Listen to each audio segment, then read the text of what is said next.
Hello students, आज हम solve करने जा रहे हैं मॉसबी की जीआई सीरीज स्टार्ट करने जा रहे हैं। गैस्ट्रो इंटेस्टिनल सिस्टम हम स्टार्ट करने जा रहे हैं। इससे पहले हम 2 सिस्टम कंप्लीट करवा चुके हैं। अगर आपने वो सिस्टम अभी तक नहीं देखे हैं तो एक बारी देख लीजिएगा। कार्डियो हम कंप्लीट कर चुके हैं एंड रेस्पिरेटरी हम कंप्लीट कर चुके हैं। ठीक है, तो अब हम जीआई की तरफ बढ़ते हैं। पहला क्वेश्चन नंबर 192 को छोड़ दीजिए बच्चे, ये इंपॉर्टेंट नहीं है। 193 से स्टार्ट करते हैं। Question number 193, a nurse is teaching a athletic teenager about nutrition that provide the quickest source of energy. सीधी सी बात है बच्चे, हमें इनमें से बताना है, इन जो 4 ऑप्शन हमारे पास है कि उनमें से क्विकेस्ट सोर्स ऑफ एनर्जी क्या है। तो जिसमें सबसे ज़्यादा सिंपल शुगर होगा वही क्विकेस्ट सोर्स ऑफ एनर्जी होगा, क्योंकि सिंपल शुगर ही किस में बदलता है, एनर्जी में बदलता है। तो याद रखना बच्चे, सबसे ज़्यादा simple sugar glass of orange juice में होता है। इसीलिए ये क्वेश्चन काफ़ी बार पूछ लेता है, क्विकेस्ट सोर्स ऑफ एनर्जी क्या है, ग्लास ऑफ ऑरेंज जूस, क्योंकि उसमें सिंपल शुगर ज़्यादा होता है जो एनर्जी में कन्वर्ट होता है। ठीक है, next question 194, question number 194, a nurse identified that the client understand information about vitamin K when the client state vitamin K is, vitamin K के बारे में कौन सी चीज़ क्लाइंट ने सही बोली है ये पूछ रहा है इस उत्तर में। तो सीधी सी बात है, एक क्वेश्चन जो काफ़ी बार आता है कि हमारे जो इंटेस्टाइन है बच्चे, वहाँ पर इंटेस्टाइन में रहने वाले नॉर्मल फ्लोरा यानी नॉर्मल बैक्टीरिया जो होते हैं, हमारे नॉर्मल जो फ्लोरा होती है, जो नॉर्मल बैक्टीरिया होती है हमारे इंटेस्टाइन की, वो निर्माण करती है विटामिन के का। ठीक है, तो ये बात आपको यहाँ से याद होनी चाहिए इस क्वेश्चन से। तो आंसर जाएगा vitamin K is produced in sufficient amount by intestinal bacteria so metabolic needs are met. हमारी इंटेस्टाइन के बैक्टीरिया ही विटामिन के का निर्माण करते हैं। और याद रखना, इसीलिए जो बच्चे पैदा होते हैं, जो न्यूबॉर्न होते हैं, उनमें बताओ क्या इंटेस्टिनल बैक्टीरिया प्रेजेंट होते हैं? नहीं, क्योंकि अभी अभी तो बच्चा पैदा हुआ है तो उसकी इंटेस्टाइन स्टेराइल होती है, इसीलिए उसमें विटामिन के नहीं बन पाता है। और इसीलिए हम उसको विटामिन के का इंजेक्शन देते हैं, क्योंकि विटामिन के किसको रोकने में मददगार होता है? ब्लीडिंग को। यानी ब्लीडिंग को रोकने के लिए हमें क्या चाहिए होता है? विटामिन के। और अगर बच्चे में विटामिन के नहीं है तो उसमें ब्लीडिंग का खतरा हो सकता है। आप मुझे कमेंट्स में बताइए कि प्री टर्म में कितना mg देते हैं हम विटामिन के, और टर्म बच्चे में कितना mg विटामिन के देना होता है। ये क्वेश्चन भी आता है। ठीक है, तो इस क्वेश्चन से सिर्फ इतना याद रखिएगा कि हमारे इंटेस्टाइन में मौजूद नॉर्मल बैक्टीरिया ही विटामिन के का निर्माण करते हैं। और याद रखना, विटामिन के ग्रीन लीफी वेजिटेबल में काफ़ी ज़्यादा पाया जाता है, ग्रीन लीफी वेजिटेबल में काफ़ी ज़्यादा पाया जाता है। चलिए नेक्स्ट क्वेश्चन है question number 195, a client describe abdominal discomfort following injection of milk. मरीज को एब्डोमिनल डिस्कम्फर्ट हो रहा है दूध पीने के बाद। Which enzyme as a result of genetic deficiency should the nurse consider to be case of client discomfort. मरीज में कौन से एंजाइम की कमी होगी जेनेटिकली जो उसको ये डिस्कम्फर्ट महसूस हो रहा है? तो याद रखना बच्चे, मिल्क होता है ना, जो मिल्क में पाया जाता है लैक्टोज, और उस लैक्टोज को कन्वर्ट तोड़ता है एक एंजाइम जिसके कहते हैं लैक्टेज। ठीक है, लैक्टोज को तोड़ता है किसमें? गैलेक्टोज में, गैलेक्टोज प्लस ग्लूकोज। ठीक है, तो गैलेक्टोज में तोड़ता है, यानी लैक्टोज को गैलेक्टेज में तोड़ने के लिए, गैलेक्टोज में तोड़ने के लिए कौन सा एंजाइम होता है? लैक्टेज। और सीधी सी बात है, अगर मान लीजिए किसी व्यक्ति में ये लैक्टेज एंजाइम नहीं है तो उसमें ये लैक्टोज नहीं टूटेगा, जिसकी वजह से उसको डिस्कम्फर्ट होगा, मिल्क डाइजेस्ट नहीं होगा। तो इसका आंसर क्या है? उस व्यक्ति में कौन सा एंजाइम मिसिंग होगा बच्चे? आंसर क्या जाएगा? लैक्टेज, क्योंकि मिल्क में क्या होता है? लैक्टोज। ठीक है, आप मुझे यहाँ पर कुछ क्वेश्चंस कमेंट में बताएंगे। सीमन में कौन सा शुगर होता है? हनी में कौन सा शुगर होता है? फ्रूट्स में कौन सा शुगर पाया जाता है? ये क्वेश्चन, सीमन, हनी और फ्रूट्स, इन तीनों में कौन सा शुगर पाया जाता है ये आप मुझे बताएंगे। ठीक है, next 196, a nurse is caring for a client who is cachectic. बहुत ही दुबला पतला कमजोर सा है। What information about the function of adipose tissue. Nurse उसको क्या बताएगी कि एडिपोज टिश्यू का क्या काम है फैट के मेटाबॉलिज्म में। Is necessary to better address the need of the client. तो बताओ बच्चे मुझे, एडिपोज टिश्यू क्या करते हैं? याद रखना, जब भी आप जब भी यानी कि जो फैट होता है ना वो स्टोर कहाँ पर होता है, फैट जो स्टोर होता है वो होता है एडिपोज टिश्यू में। ये याद रखना, फैट स्टोर होता है एडिपोज टिश्यू में। जब मान लीजिए हम 4 दिनों तक हमारा व्रत है, हम कुछ भी नहीं खा रहे, तब यहाँ से एडिपोज टिश्यू से फैट टूट के आता है और हमको एनर्जी देता है। तो अपने बुरे दिनों के लिए या फिर उन दिनों के लिए जब हमें खाना नहीं मिलेगा, उन दिनों के लिए एनिमल क्या करते हैं, अपना जो फैट होता है उसको स्टोर करके रखते हैं एडिपोज टिश्यू के तौर पे। और उस एडिपोज टिश्यू को कब तोड़ा जाता है, जब हमें एनर्जी चाहिए और हमारे पास हमने पिछले कई दिनों से कुछ नहीं खाया हुआ है। ठीक है, तो इसमें क्या बताएंगे, store triglyceride for energy reserve. Adipose tissue क्या करता है, ट्राइग्लिसराइड को स्टोर करता है, किसके लिए, एनर्जी रिजर्व के लिए, कि कभी अगर एनर्जी की ज़रूरत पड़े तो यूज़ किया जाएगा। याद रखना बच्चे, 3 फैटी एसिड के मॉलिक्यूल प्लस एक ग्लिसरॉल मिलकर एक ट्राइग्लिसराइड बनाता है। ठीक है, ट्राइग्लिसराइड कैसे बनता है, जब 3 फैटी एसिड और एक ग्लिसरॉल मिलते हैं। ये क्वेश्चन भी आता है, ट्राइग्लिसराइड का एक मॉलिक्यूल कैसे बनता है, 3 फैटी एसिड और एक ग्लिसरॉल से। ठीक है, next question number 197। A nurse is teaching a client about difference between term saturated. आपने कई बार सुना होगा saturated fat and unsaturated fat. तो नर्स किसी व्यक्ति को इन दोनों के बारे में बता रही है कि ये क्या होता है। और आगे, when used in reference to the fat, which important factor in relation to this type of fat should be nurse include in the teaching. Nurse मरीज को क्या बताएगी कि इन दो फैट में मेजर डिफरेंस क्या है। मेरी बात सुनो बच्चे, सिंपल सा बात याद रखना, सैचुरेटेड जो फैट होता है वो एनिमल में पाया जाता है और वो उसका घनत्व या डेंसिटी ज़्यादा होती है, डेंसिटी ज़्यादा होती है, डेंसिटी ज़्यादा होती है। जबकि अनसैचुरेटेड फैट कहाँ पाया जाता है, वह प्लांट्स में पाया जाता है, जैसे कि वेजिटेबल ऑयल वगैरह में अनसैचुरेटेड फैट पाया जाता है और उसमें जो डेंसिटी होती है वो क्या होती है, कम होती है। ये दो याद रखना। तो याद रखना, इस क्वेश्चन में वो कह रहा है कि फैट, सैचुरेटेड फैट और अनसैचुरेटेड फैट में मुख्य डिफरेंस क्या होता है, उसकी डेंसिटी। सैचुरेटेड जो फैट होता है वो ज़्यादा डेंस होता है और वो एनिमल में पाया जाता है, ज़्यादा डेंसिटी होती है। अनसैचुरेटेड प्लांट्स में डेंसिटी कम होती है, इतना ध्यान रखना। Next question number 198। A nurse is teaching a menu planning to a client who has high triglyceride level. एक व्यक्ति का ट्राइग्लिसराइड लेवल काफ़ी बढ़ा हुआ है, नर्स उसको मेनू बता रही है खाने का। विच nutrient avoid by the client indicate the teaching about the food. कौन सा न्यूट्रिशन अगर पेशेंट खाने से मना कर दे तो नर्स समझ जाएगी कि इस व्यक्ति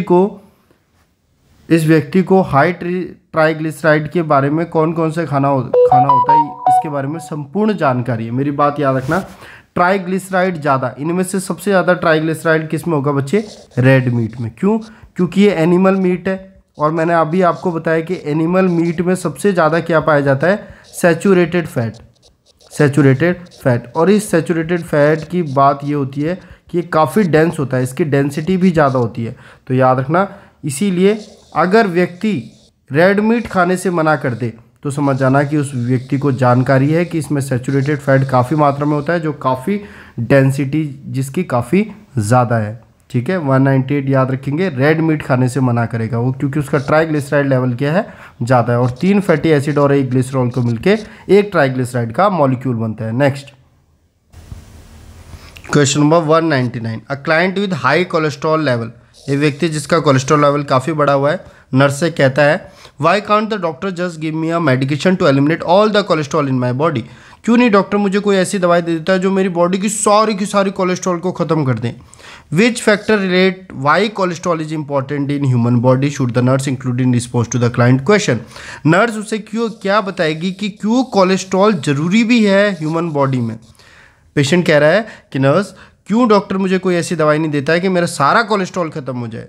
और नर्स उसको क्या बताएगी कि क्यों कोलेस्ट्रॉल जरूरी होता है ह्यूमन बॉडी में। एक बात याद रखना, ये क्वेश्चन टारगेट हाई वगैरह में भी काफ़ी बार है। सिंपल सा आंसर याद रखना, सेल्स की जो मेम्ब्रेन होती है ना, जो सेलुलर मेम्ब्रेन होती है, इस सेलुलर मेम्ब्रेन के निर्माण के लिए आपको कोलेस्ट्रॉल चाहिए होता है। ये याद रखना आज के बाद। ह्यूमन बॉडी में क्यों कोलेस्ट्रॉल इंपॉर्टेंट होता है, सेलुलर मेम्ब्रेन के फॉर्मेशन के लिए। कोलेस्ट्रॉल से क्या बनता है बच्चे, सेलुलर मेम्ब्रेन। याद रखना, सेल्स की मेम्ब्रेन बनने के लिए कोलेस्ट्रॉल जरूरी होता है, इसीलिए सारा का सारा कोलेस्ट्रॉल ख़त्म नहीं कर सकते। अच्छा, ब्लड क्लॉटिंग में मुझे बता दीजिए, ब्लड क्लॉटिंग के लिए कौन कौन से 2 चीज़ें जरूरी होती है ब्लड क्लॉटिंग के लिए? एक चाहिए होता है विटामिन के और एक चाहिए होता है कैल्शियम। ये कई बार क्वेश्चन आ जाता है। ठीक है, नेक्स्ट क्वेश्चन की तरफ बढ़ते हैं। Question number 200। Next question number 200, which statement made by the client after attending a class on nutrition indicate understanding of importance of essential amino acid. एक क्लास दी गई है लोगों को न्यूट्रिशन के बारे में, तो अब व्यक्ति क्या बोलेगा कि नर्स समझ जाएगी कि उस व्यक्ति को क्लास समझ में आ चुकी है अबाउट एसेंशियल अमीनो एसिड। वो एसेंशियल अमीनो एसिड के बारे में ऐसी कौन सी बात बताएगा जो नर्स को लगेगी कि हाँ ये सही बोल रहा है और अब इसकी समझ में आ चुका है। याद रखना, एसेंशियल अमीनो एसिड किन्हें बोलते हैं बच्चे? जिनको हमारी बॉडी में, जो हमारी बॉडी जिनका निर्माण नहीं कर सकती, वो हमको बाहर से खाने के थ्रू लेना पड़ता है। हमारी बॉडी एसेंशियल अमीनो एसिड को नहीं बनाती है, हमें खाने से वो प्राप्त होता है, उसको एसेंशियल कहते हैं। और नॉन एसेंशियल अमीनो एसिड क्या होती है? जिनका निर्माण हमारी बॉडी में खुद होता है, तो बाहर से लेने की ज़रूरत नहीं होती, उसको नॉन एसेंशियल बोलते हैं। लेकिन एसेंशियल वाले को हमें बाहर से डाइट के साथ लेना पड़ता है। तो आंसर क्या जाएगा? जो एसेंशियल अमीनो एसिड है उनके बारे में कौन सी बात सही है? They came from the diet because they can not be synthesized in the body. वो डाइट से लिया जाता है क्योंकि उनको शरीर में बनाया नहीं जा सकता। ठीक है, नेक्स्ट क्वेश्चन नंबर 201 क्या कह रहा है? A nurse provide dietary teaching about a low sodium diet. Nurse क्या बता रही है? डाइटरी टीचिंग दे रही है कि लो सोडियम डाइट के बारे में। For a kind with hypertension, which nutrient selected by the client indicate understanding about the food that are low in. ये काफ़ी बार क्वेश्चन पूछा जाता है बच्चे, इनमें से कौन सा फूड है जिसमें नेचुरल सोडियम सबसे कम होता है? आंसर जाता है फ्रूट्स। याद रखिएगा, फ्रूट्स में नेचुरल सोडियम सबसे कम होता है। ये टारगेट हाई में भी डायरेक्टली पूछा गया है ये क्वेश्चन, फ्रूट्स में नेचुरल सोडियम सबसे कम होता है। ठीक है, आगे बढ़े। Question number 202। Question 202, mega dose of vitamin A R taken by the client. बहुत ज़्यादा विटामिन ए लिया जा रहा है क्लाइंट के द्वारा। Why should the nurse question this practice. Nurse क्यों उसे मना करेगी कि ऐसा नहीं करिए? याद रखिए बच्चे, विटामिन ए फैट सॉल्युबल होता है। कैसा होता है? फैट सॉल्युबल होता है। और फैट सॉल्युबल यानी फैट सॉल्युबल विटामिन होता है। और फैट सॉल्युबल विटामिन हमेशा बॉडी में क्या करते हैं? स्टोर करते हैं। अगर वो बहुत ज़्यादा विटामिन ए लेगी तो बहुत ज़्यादा विटामिन ए लीवर में स्टोरेज होता रहेगा। ठीक है, और वो एक्सक्रीट भी नहीं होगा। तो अगर बहुत ज़्यादा विटामिन ए बॉडी में बढ़ जाएगा तो उसकी वजह से हो सकती है टॉक्सिसिटी। तो ध्यान रखिएगा कि नर्स उसको क्यों मना करेगी? The liver has great storage capacity of vitamin A even to toxic amount. Toxic amount भी हो सकता है।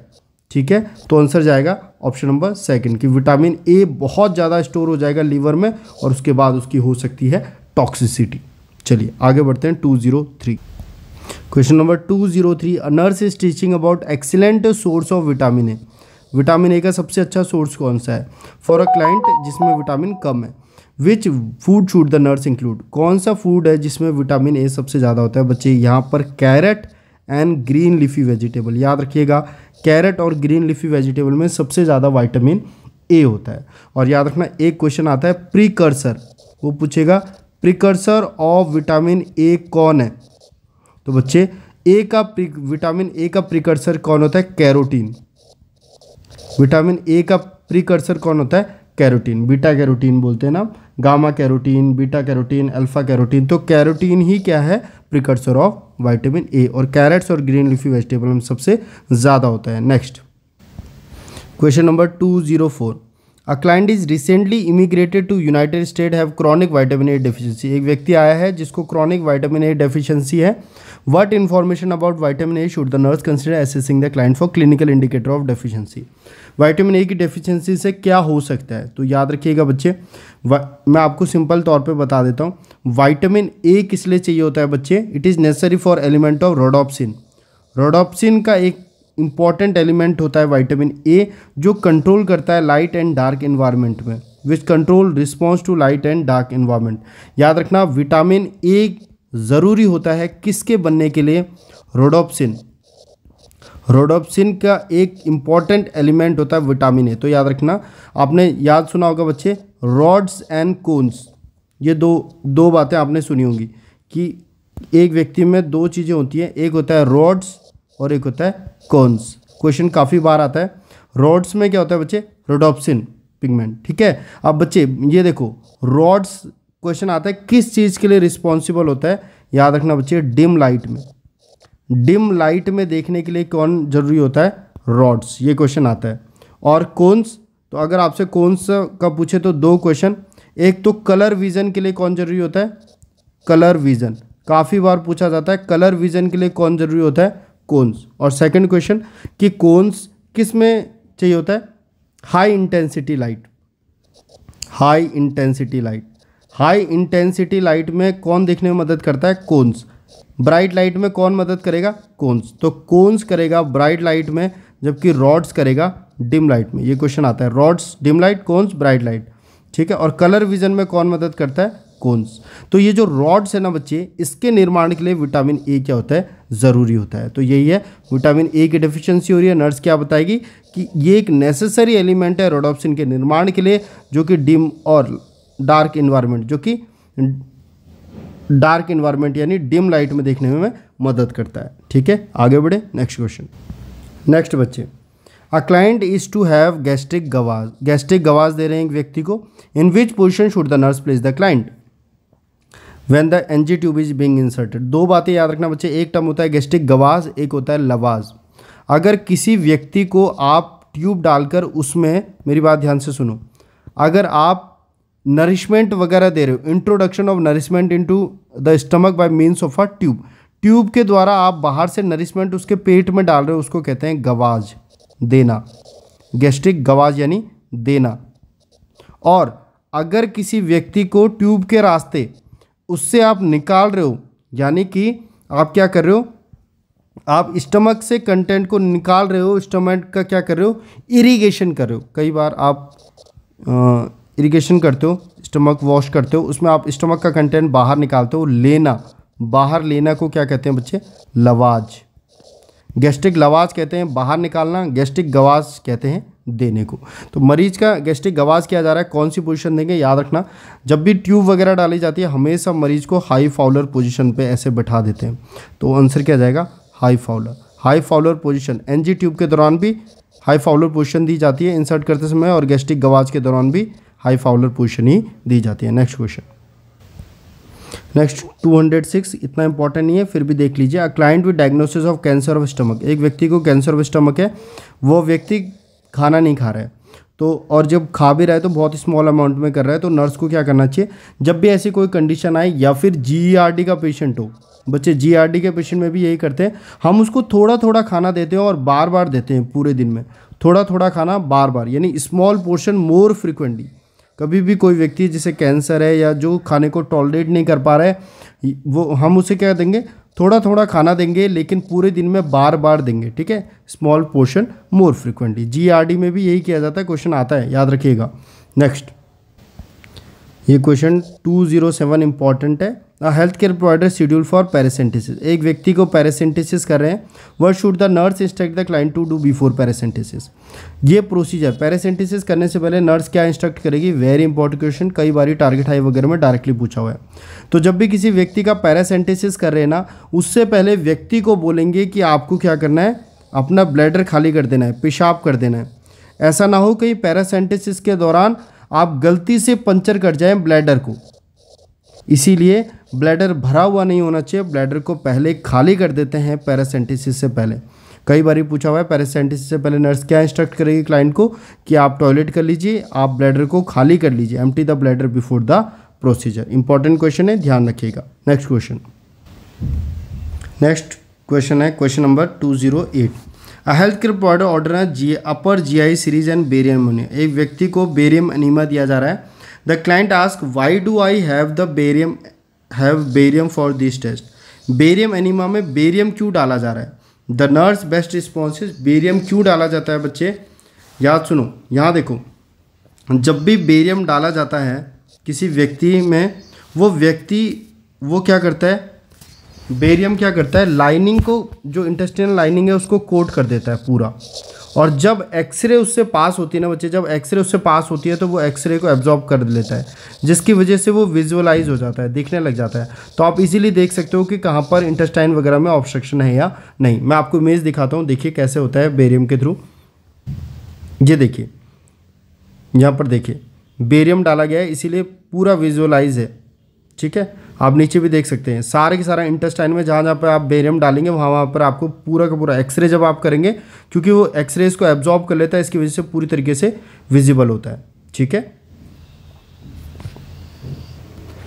तो आंसर क्या जाएगा?